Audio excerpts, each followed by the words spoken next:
Salut et bienvenue. La première des choses que je vais commencer par faire, c'est régler ce petit problème qu'on a sur la page de profil.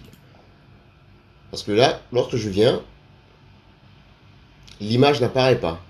Et la raison, en fait, c'est parce que on ne récupère pas cette information pour l'afficher lorsque le premier useEffect se lance. Donc, je vais retourner dans ma page de profil et on a notre useEffect, on a cette fonction qui est là, notre DocFinder. Et maintenant, à l'intérieur, nous allons récupérer quelque chose d'autre. Et ça, ce sera la photo de profil. Donc là, je vais venir, je vais dire profile pic. OK? Et ce que je vais dire ici ensuite, c'est que je vais set le user avatar URL. On va mettre ça à profile pic. Et ici, on va faire set user image URL. On va mettre ça également à profile pic. Et comme ça, normalement, lorsque je relancerai l'application, on va avoir notre image qui sera là. Donc je vais relancer l'application pour voir.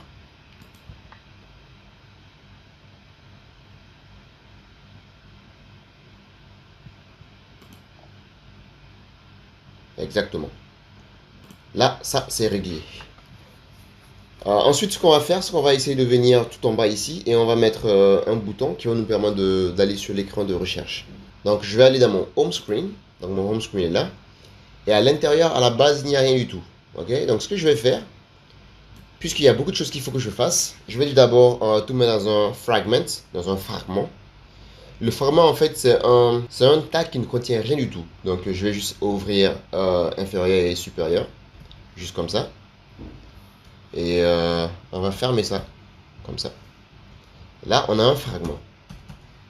Ok? Et le fragment contiendra maintenant tout ce qu'il y a comme autre élément.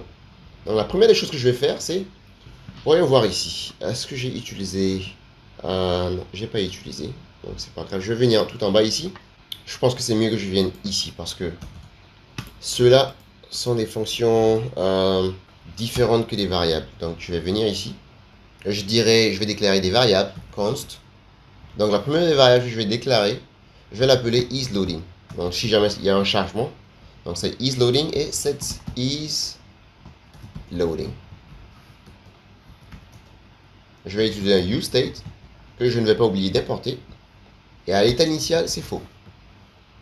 Okay. Ensuite, je pourrais bien définir les autres, mais je pense que je vais laisser ça comme ça pour le moment pour pas mélanger les choses. Donc, je vais ensuite aller en bas. Donc, dans mon fragment, je dirais isLoading. Est-ce que ça charge? Donc, si effectivement il y a un chargement, je veux en fait qu'il y ait...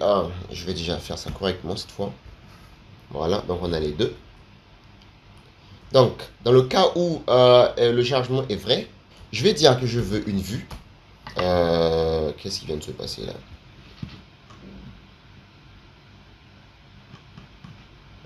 Je vais importer vue comme ça. Donc, j'ai une vue dans laquelle je vais mettre un Activity Indicator. Activity Indicator. Ok, je vais importer ça de React Native. Puis je vais fermer ça correctement avec un slash. Donc je dirais que la taille, ok, donc avec size, je vais dire que ce sera large. Je veux une couleur spécifique, donc je vais faire color. Ici à l'intérieur, je vais dire dièse D44 A00. Donc, grand A00. Ça c'est fait. Ce que je peux maintenant ici venir dire, c'est je veux que l'activity indicator soit au centre, donc je vais devoir mettre du CSS dessus. Donc je vais faire class name et je vais dire items center, justify center, et je veux que le height, la hauteur, soit totale. Donc ce sera bien au milieu de l'écran. C'est parce que en fait j'ai dit dans le cas où c'est vrai, dans le cas où c'est pas faux. Dans le cas où c'est pas faux. Dans le cas où c'est faux. Donc dans le cas où c'est faux, je vais venir ici. Et normalement sur cette page, on doit avoir la liste de toutes les conversations. Donc pour ça, on va utiliser un flat list. Le flat list, ce sera un composant qui va prendre un paramètre, un tableau. Puis il fera le rendu de tout ce tableau automatiquement. Donc là, je vais utiliser un flat. Pour le moment, on n'a pas encore les chats et tout ça. Mais je vais juste mettre ça là-bas juste pour le moment. Donc là, je vais faire un flat list. Je vais juste déclarer le flat list. Donc je vais faire flat list. Et puis, c'est juste pour que ça ne se plaigne pas. Donc là, est-ce que flat list est importé? Non, ça y est là. Donc là, flat list est importé. Maintenant, j'ai le cas où c'est vrai. Et le cas où c'est faux, normalement, il y a un flat list, mais pour le moment, le flat list ne fait rien du tout. Puis finalement, voyons voir si je fais un CTRL S. Voilà, ça a disparu. Donc finalement, en dessous de tout ça, je vais venir et je vais faire View. Comme ça, j'aurai une vue dans laquelle j'aurai une autre vue, à l'intérieur de laquelle je vais avoir un Touchable Opacity. Et ce Touchable Opacity n'est pas importé, donc je vais l'importer. Est-ce que j'ai mal écrit quelque chose? Touchable Opacity. Effectivement, j'ai mal écrit quelque chose. Et là, apparemment, Touchable Opacity a déjà été importé. Ouais, ça a déjà été importé. Donc, je vais retourner en bas. Et ici, maintenant, je dois définir mon icône. OK? Et ce que je vais déjà faire ici, c'est que je vais aller sur mon navigateur. Et on avait déjà Expo Image. Non, c'est pas celui-là, c'est là. Les Vector Icons. Donc, Vector Icons, je vais venir ici, je vais chercher le magnifier. La loupe là. Je vais chercher la loupe pour faire la recherche. Donc, je vais essayer de faire magnifier. Ou bien je vais faire chat. Je vais faire chat à la place. Ou magnifier. Je pense que c'est mieux qu'on fasse le magnifier. Je pense. Magnifier. Et donc, je vais sélectionner ce magnifier là. Je vais copier ça. Je vais retourner dans mon code. Je vais aller tout en haut. Je vais coller ça. Puis, je viendrai ici. Je vais copier le composant. Et je vais aller tout en bas. Et maintenant, je vais coller ça comme ça. Donc là, je vais faire mon CTRL S. On a notre magnifier qui est là, tout en bas à gauche. Il est là. Donc, ce que je vais d'abord commencer par faire, c'est venir sur la première vue et je vais faire du style dessus. Je vais dire flex. Ensuite, je vais flex row. Et le row que je veux pas que ce soit un row normal, je veux que ce soit un row reverse. Donc, si c'était row normal, ça allait mettre tout sur une même ligne. Et ça allait commencer par la gauche. Mais je veux en fait mettre ça à droite, donc je vais faire row et puis je vais faire reverse. Donc, row reverse. Je vais faire position absolute. Et puis je veux que ce soit bottom 14. 14, comme ça, 1, 4. Et puis je veux que ce soit right 5. Ok. Et si je fais ça, ça apparaît là. Donc, dépendant de votre téléphone, il est possible que les valeurs ne soient pas les mêmes. Ok. Donc, la meilleure option, ce serait peut-être d'utiliser des pourcentages, comme ça, peu importe la taille du téléphone, on aura à peu près la même chose. Sauf que j'ai pas vraiment essayé pour trouver les bonnes valeurs, mais on peut faire un test pour voir. Par exemple, ici, c'est quoi? Disons ici, si je disais ici 5%, 5%, ça met ça plus bas. Donc, je peux faire 10%. Bon, apparemment 10% ça va. Et là, je vais faire peut-être 2% pour voir.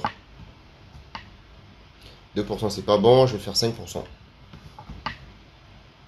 Bon, apparemment c'est bon, 5%. Ou peut-être même 7%. Voilà. Donc je vais garder ces valeurs-là. Et normalement, avec ces valeurs, peu importe le téléphone, peu importe la taille du téléphone, ça devrait être bon. Puis, dans mon Touchable Opacity, je vais venir et je vais dire Class Name. Et le site que je vais lui mettre dessus, ce sera maintenant BG Orange. Donc je veux que l'arrière-plan soit orange. Et le orange que je veux orange de 500. Donc 500. Puis je veux que la hauteur soit 16. Je veux que la largeur soit 16. Pourquoi ça va toujours donc 16. Puis je veux que ce soit totalement rond. Je fais Rounded Full. Item Center. Pour que les éléments soient bien alignés les uns par rapport aux autres. Puis je veux Justify Center. Pour que ce soit bien au milieu. Donc Justify Center. Et là, on a notre petit bouton qui est là. Quand on clique dessus, voilà. Puis là, finalement, je vais commencer par changer la taille. Je vais mettre 30. Et ici, la couleur, je vais mettre blanc. Donc white.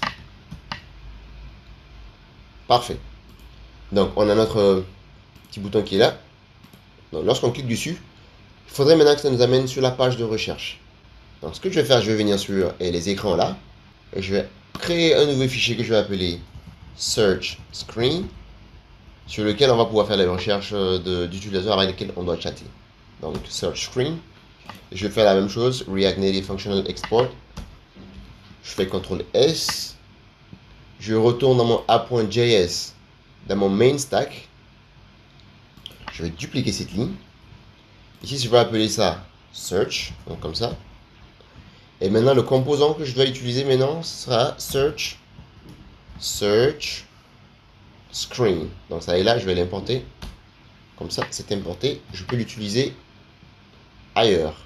Donc je peux retourner maintenant là. Et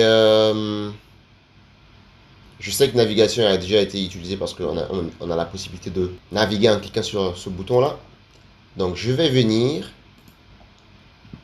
Et ici dans mon Touchable Opacity, je vais dire on press. Je vais faire navigation avec les bonnes flèches parce que sinon ça va pas marcher.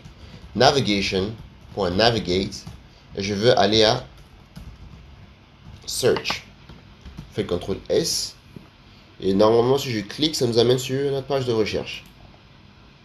Parfait. Donc ce sera tout pour cette vidéo et je vous verrai à la vidéo suivante.